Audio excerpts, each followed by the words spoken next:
tadi ada seorang dia tanya, dia ada kereta mewah, dia ada kereta Alphard ke Vellfire, dia tanya macam mana nak sewakan kereta dia itulah. Yang pertama, saya tak adalah nak paksa siapa-siapa untuk join company saya lah.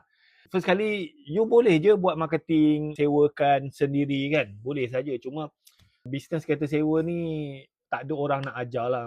Macam saya dulu masa saya mula, sebelum saya buat bisnes kereta sewa, saya pernah bekerja dengan syarikat kereta sewa. So, tahulah sikit-sikit macam mana nak buat benda ni kan. Tapi kalau macam orang yang belum ada pengalaman, so sama ada you join mana-mana company yang dah ada sistem.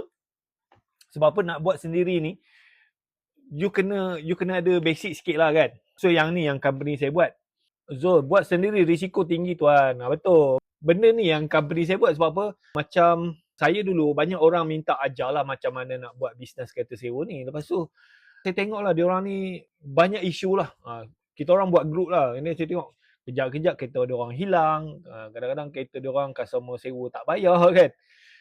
So benda ni sebenarnya dia berpunca daripada, saya selalu cakap lah, depan kena betul, belakang okey. Maksudnya you kena dapatkan pelanggan yang betul. Kalau you dapat pelanggan yang betul, so belakang tu tak ada masalah. Banyak pengusaha kereta sewa, dia depan tu dah salah. Kan? So depan salah tu maksudnya dari segi dia cara dia marketing kan. Macam that's why saya tak berapa suka sangat lah saya punya team asyik iklan kereta sewa murah. Sebab apa, bila you asyik promote murah, you akan menarik customer-customer low budget lah.